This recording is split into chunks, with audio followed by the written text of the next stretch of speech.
Shalom, Bapak Ibu, saudara-saudara sekalian. Kalau kita melihat keadaan saat ini, banyak orang hidup bergegas. Bergegas, cepat berlari, cepat mengejar apa yang mereka cita-citakan, apa yang buat mereka penting.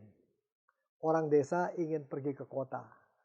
Orang sudah di kota kepingin punya rumah. Kalau bisa punya rumah dua, satunya di desa, dan seterusnya.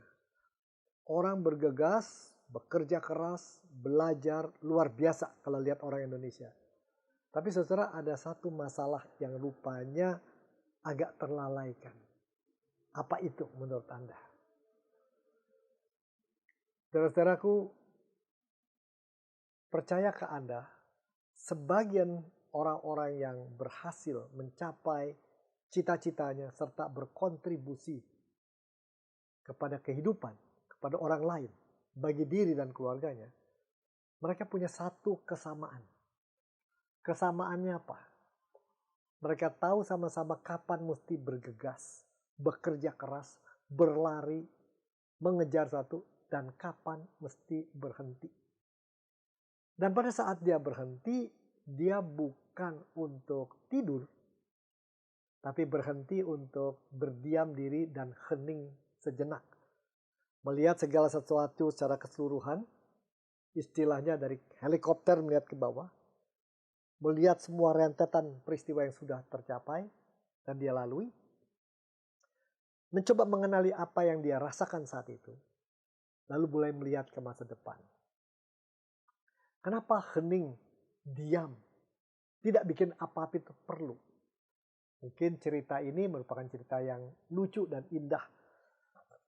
Sekelompok orang sedang bersama-sama memacul, membersihkan semacam padi di lumbung yang sudah menjadi lepas dari bulirnya.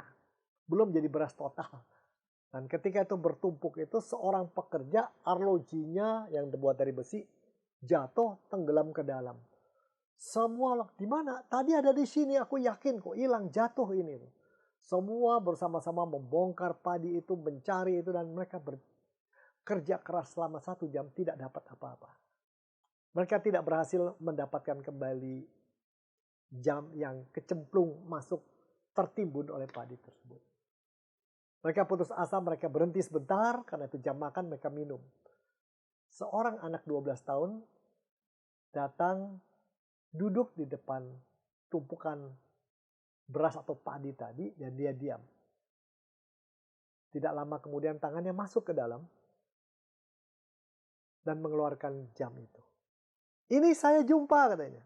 Semua orang kaget, kok bisa kami mati-matian orang dewasa tidak dapat, sedang dia berhasil. Mereka bertanya, kamu bisa itu bagaimana caranya? Metode apa?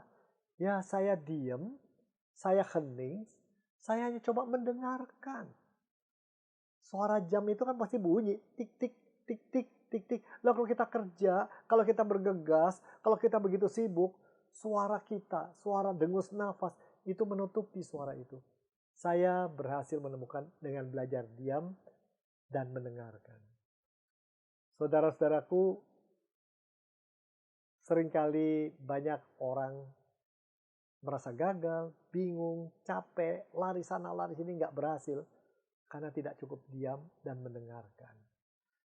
Berhenti sejenak, mendengarkan dan melihat apa yang Tuhan berikan.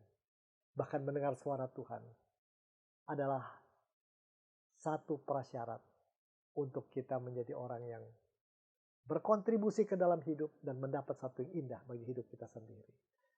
Persepsi kita bahwa pentingnya kerja keras tidak salah, pentingnya bergegas tidak salah, tapi harus dilengkapi dengan satu hal lagi.